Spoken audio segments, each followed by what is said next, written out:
Hello and welcome to the latest episode of the Dram Show with me, Chris Goodrum. Right, okay, so this week we're carrying on our A to Z look at the distilleries of Scotland. And what letter comes after A? B, obviously. And we're going to stick with the Islay theme that we started last week with Ardbeg, and we're going to look at Bunnahabhain.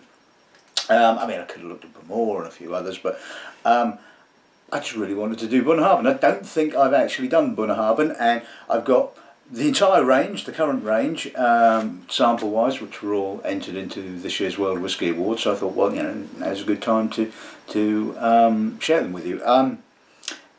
Basically, that's it in a nutshell. I'm not going to go into sort of waffle on about the distillery because I've got several samples, and it's probably going to take quite a while to get through. So you know. We'll skip putting the cup of tea bit on, shall we, you know, because I know you probably disappear and then come back and pick up the actual tasting. So anyway, all suffice to say is that I've tasted the 12-year-old on a number of occasions, and we'll kick off with the 12-year-old. And I think it was back in 2010 when Burns Stewart, the owners of the distillery, decided they were going to up the ABV to 46.3%, sorry, and change the composition of the 12-year-old, because up until then, I mean, I love American oak aged Bunnahabhain. Has this wonderful aromatic character, wonderful quality to it, and I loved the 12-year-old because it just had such a nice balance. There was not too much sherry cask, and when Burns Stewart upped the ABV to 46.3, they also upped the use of sherry cask, and I went, damn, they've bloody ruined it. You know, it's like they've taken a lovely 12-year-old and just thumped huge amounts of sherry into it, and it's just, that's what they've gone for. And so I was never a big fan of it after that. And you know, 5 years down the line, I've probably kind of got used to the fact of it is what it is, and I suppose this is probably one of the issues, that when your distillery sort of, or when a distillery you really like sort of radically changes their spirit, you can sometimes, you know, because you just love the way it is originally done, you often sort of, you know, find that it's probably not as good as what it was. But you know, at the end of the day, you have to accept it for what it is at this current moment in time, and you know, just see what it gives. So anyway, that's enough of that kind of waffle. So let's introduce this afternoon's little lineup.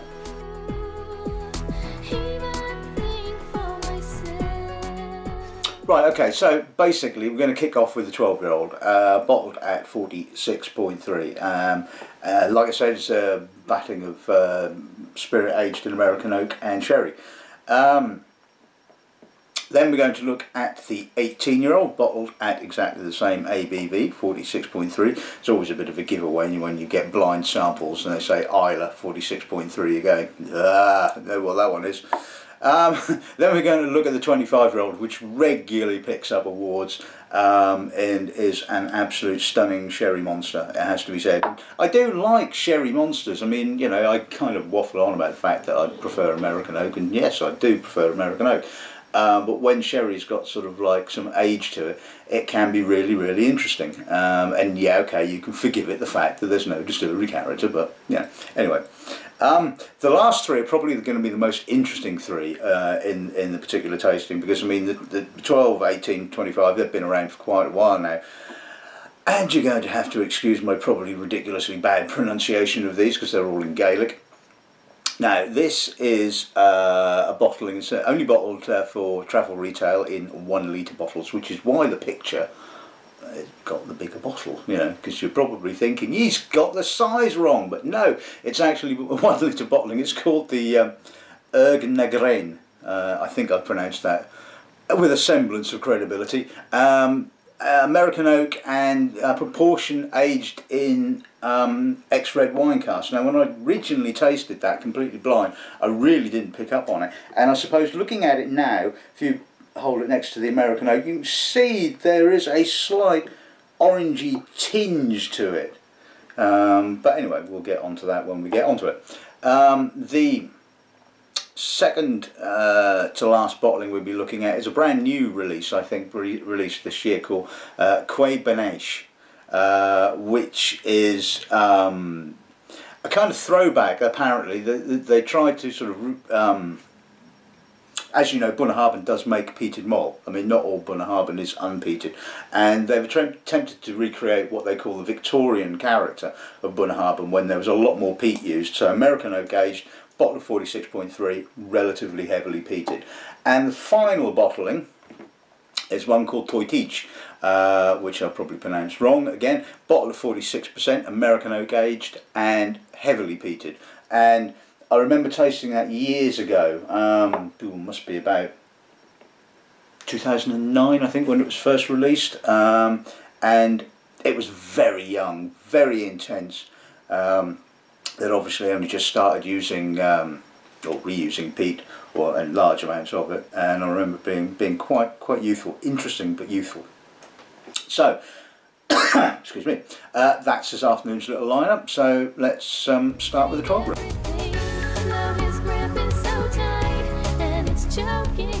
Right, okay, so I've just cleared the peat dust from the throat. Let's kick off with the 12-year-old then, shall we?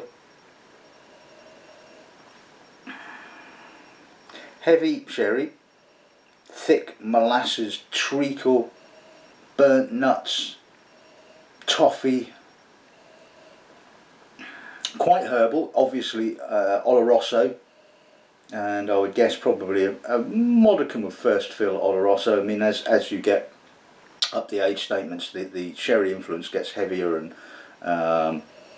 more intense, but it's a nice saltiness kind of lingering, just kind of at the edges, which is kind of taking the edge somewhat off the big sherry. A little bit of, just a whiff of smoke, a little bit of stewed fruit. I mean, yes, it's a pleasant malt. I mean, you don't get a great deal of distillery character. There is a bit of brininess, but it's all about the sherry. Good clean sherry, I hasten to add, but all about the sherry. Palate.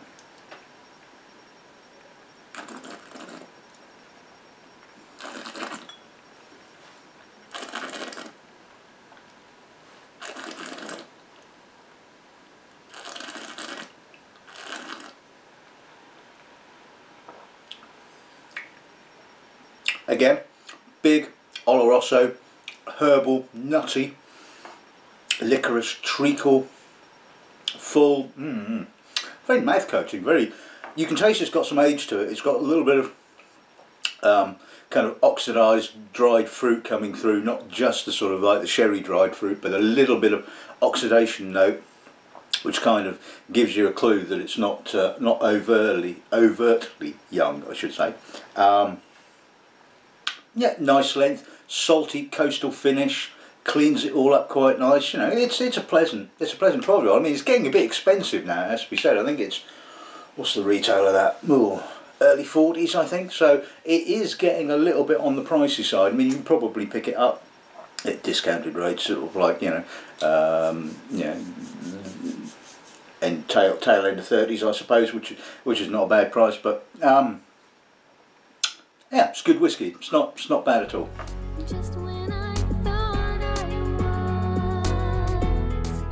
Okay, right, moving on to the 18-year-old. Let's see what the progression of the nose gives us on this then, shall we?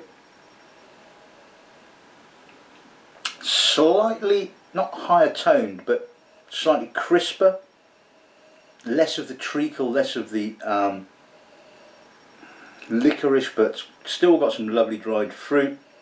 Nuts, a little bit more sort of orangey, almost marmalade-y notes, quite nutty, lightly herbal, and a sort of, again, you know, nice saltiness right at the edges. Probably doesn't feel like it's quite so much first fill in actual fact. I'm getting more kind of, not subtle sherry because there's a lot of sherry, but it's kind of not so herbal, it's more nutty, it's more, almost more kind of a Amontillado-y kind of thing, although I don't know whether they use ex-Amontillado casks. I don't know, they probably use whatever they can get their hands on sherry-wise, I suppose, but it's certainly not, like I say, it's not as treacly, it's not as licoricey. more nutty.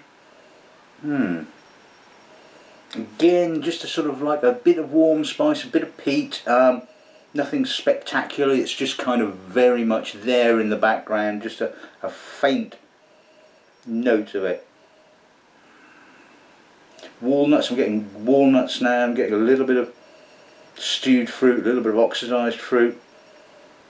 Definitely smells obviously older than the 12, which is what you would hope. Palate.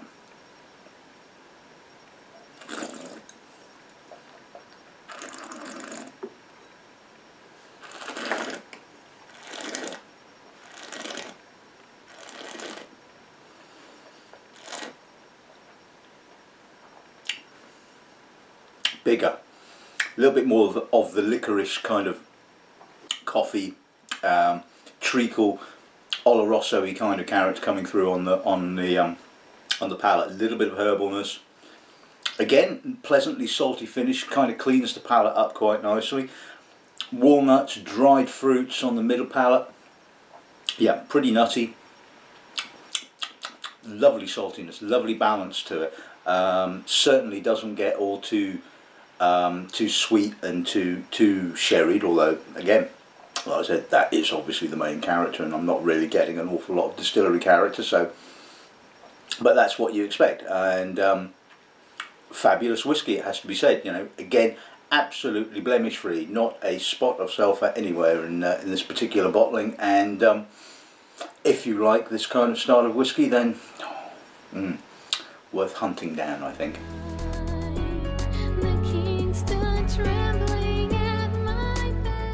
And on to the 25-year-old. Let's see what those gives us on this then, shall we?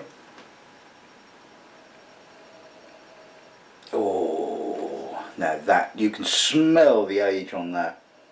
It's got that lovely sort of, almost kind of Armagnac-y kind of character.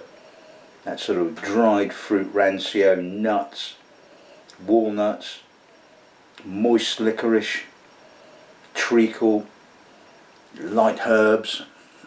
Really, really complex. Again, absolutely blemish free. A little bit of spice, a little bit almost cinnamon, a little bit of almost incense. Slightly perfumed. Lots and lots of dried fruits, lots of nuts. A little bit of vanilla, in actual fact, I can sense. I mean, obviously you do get vanilla from sherry casks because it's a component of the wood, but you don't often get it coming through. Really nicely balanced, light, but not too light. Oh, it's just really elegant. Again, I mean, just a fantastic sherry matured whiskey, it has to be said. Palate.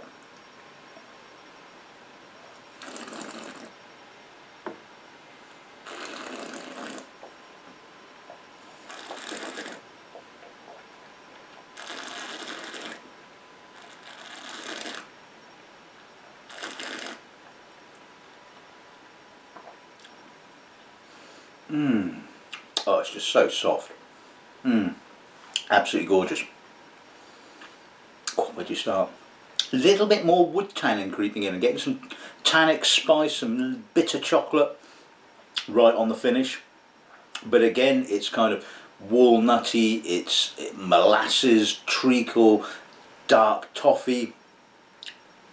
But again, you know, not overly sort of sweet. It's got some salt to balance it. It's nutty. A little bit of licorice.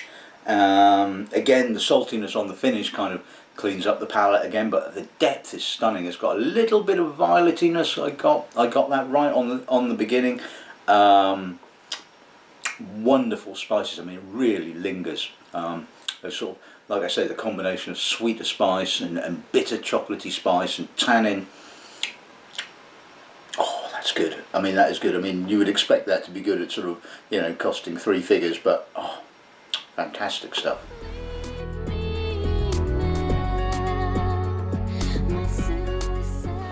Right, okay, so on to the travel retail bottling. Now, I'm putting one cynical head on here.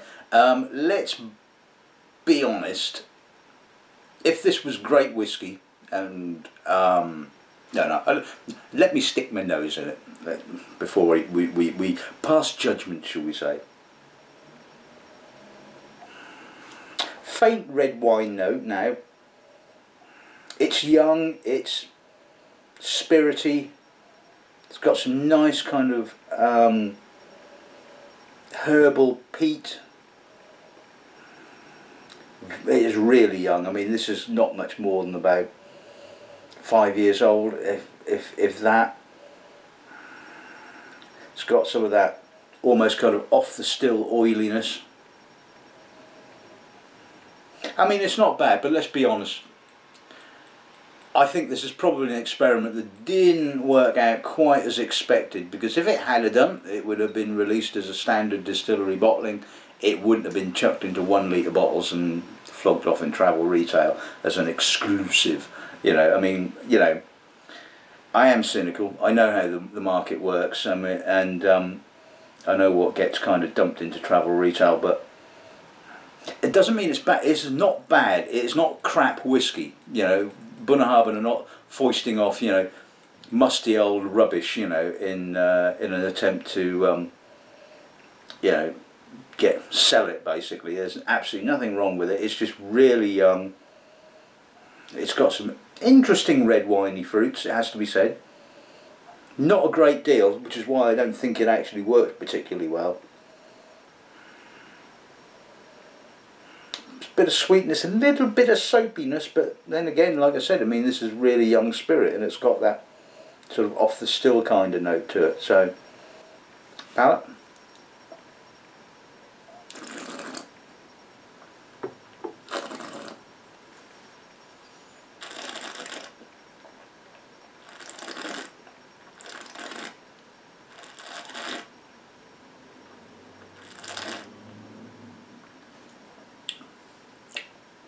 It's a bit sugary sweet, it's a bit treacly, it's a little bit peated, it's a bit bitter on the finish, it's a bit, well, it's a bit, you know, it's basically, I think it's an experiment that just didn't work. I think if you're going to do wine finished whiskey, look at the things that Springbank do. Yeah, or certainly with regards to Longrow, you know, big peat, lots of wine, you know, a complete bloody monster. This is all a bit subtle, it's a bit, you know, it's kind of neither one thing nor another, to be bluntly honest with you. And I think that's basically why they made the decision to punt it out to travel retail. Not, like I said, it's not bad, it's not bad whiskey, I just think it's an experiment that just didn't quite work.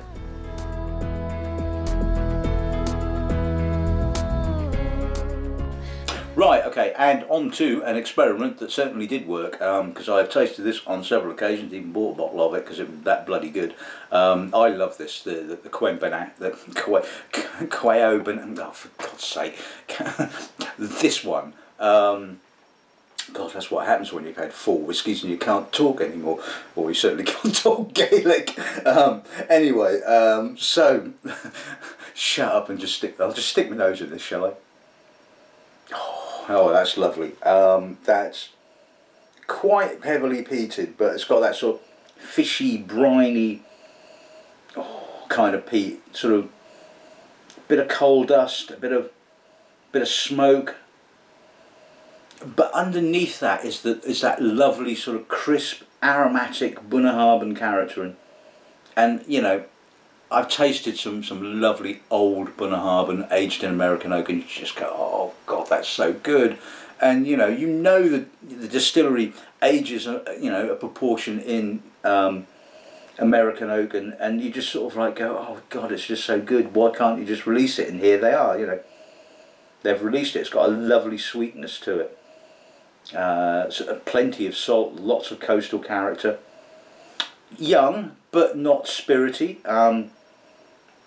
I think that's one of the things that it's got going for it, is it's got relative youth. I mean, I would guess it's obviously, excuse me, a vatting of various ages, but I would guess that there probably isn't much over 8 years old in this. It's got some lovely fruits, some nice citrus. You know, that peat is just absolutely fantastic. And it's just not too OTT in the peat. It's not peat monster, but there's a lot of it, and it's just absolutely gorgeous. Palate.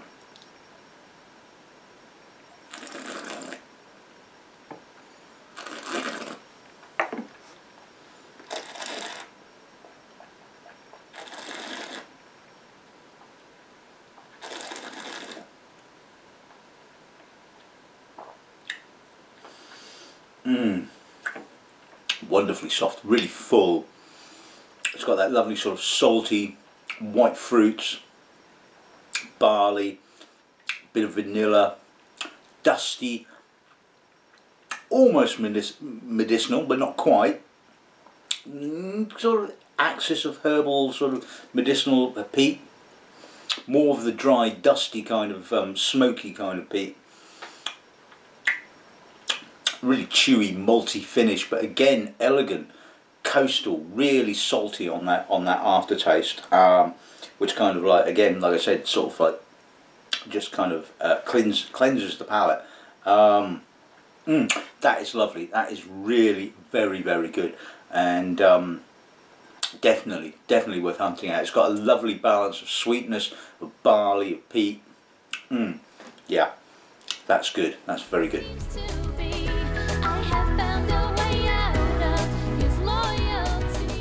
And on to the last one of this afternoon, the Toiteach. So let's see what those gives us on this then, shall we? Younger, fishier, more. It's kind of linear. There's not so much sweetness to the barley in this. It's a lot more kind of Coal Ealer like, old Coal Ealer like, with that sort of sharp citrus intensity. Again, lightly oiled, but it certainly feels more evolved than when I last tasted it, which was, well, to be bluntly honest with you, a long time ago, about 6 years ago, I think. But it's got that lovely fishy medicinal peat. Or not quite medicinal, it's not mildly medicinal. I mean, if you're talking sort of medicinal Lefroy, you're up here, but you're talking sort of middling medicinal kind of peat. A bit of coffee. Very fishy. Did I say fishy? I think I probably did say fishy, but it's very fishy. Oily, intense, crisp.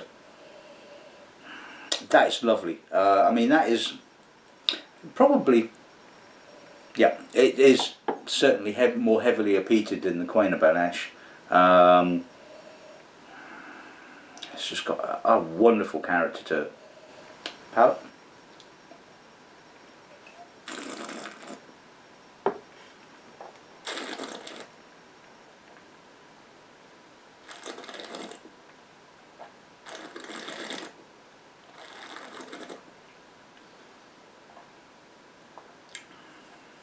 Wow, it's got a finish. Again, it's got that soft, rounded white fruits, slightly perfumed white fruits character, elegance. Peat dust getting caught in the throat again. Dustier peat, more intense peat, more fishy, more coastal. Almost astringent finish.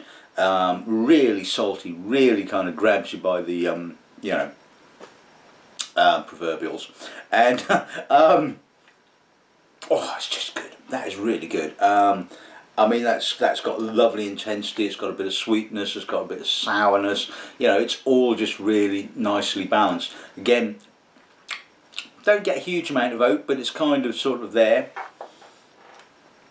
Yeah, that's good. I mean, you know, hats off to the distillery. That is a wonderful peated malt.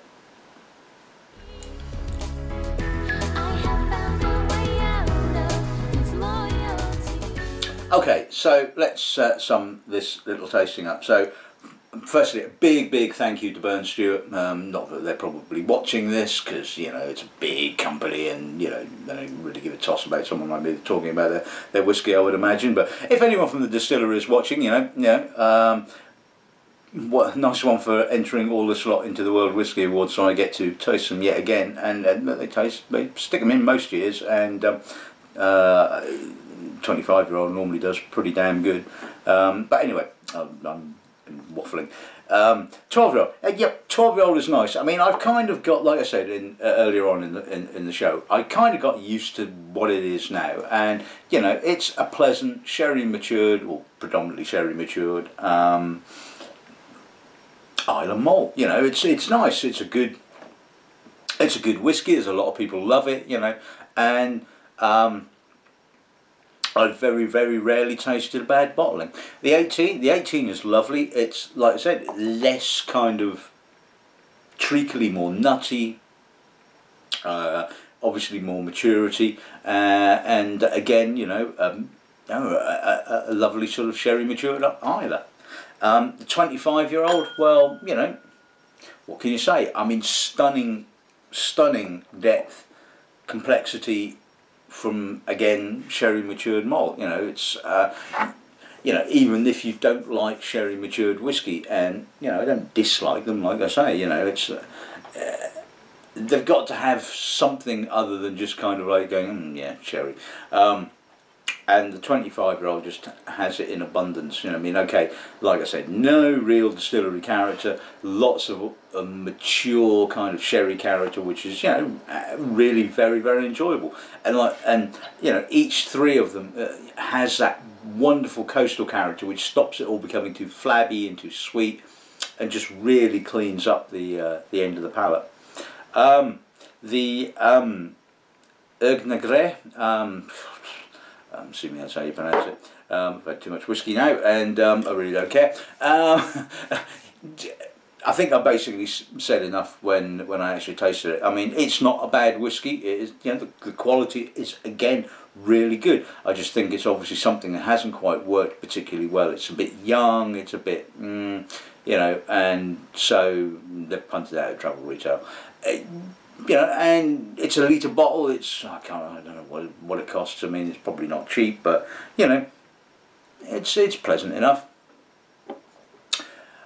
But for your money, the Ceobanach is absolutely fantastic, and I love that whiskey. It's got that sort of beautiful Bunnahabhain sweetness and aromatic character and dusty peat, and you know, it's just also really lovely balanced, and you know, I really think you ought to go buy that. If you love your peated malts, then get yourself a bottle of that, because it's very good, as is the Toiteach. Although the Toiteach is a completely different animal. It's heavier peated, it's more fishy, it's more intense, and I imagine it's probably going to maybe appeal to less people, but I loved it. I mean, of all of I mean, the 25 is just, well, you know, it's just gorgeous. But I really love the Toiteach, and when I tasted them all blind and scored them, I think I scored the Toiteach as the highest, and I think then the Bunnahabhain and then the 25-year-old. I mean, I knew what it was, because like I said, you know, it's like how many 25-year-old sherry matured Islay whiskies, bottle of 46.3, very few. So but you know, anyway, I think you can pick any of these bottlings, well, maybe with the exception of the travel retail one, and you know, you'll just get a lovely whiskey that it's just you know, a pleasure to drink. And like I said, I just, the Ceobanach just really did it for me, it has to be said. So, and hopefully it will do it for you as well. So there you go, that's this week's episode of the show. Probably next week we'll be looking at sea, and I'll try and pick something a little bit more off the beaten track, shall we say, rather than something obvious. So I'll dig in the box of samples, or boxes of samples, and see what I can come up with. So anyway, hope you enjoyed this episode of the show. All that's left to say is good dramming and good afternoon. Mm-hmm.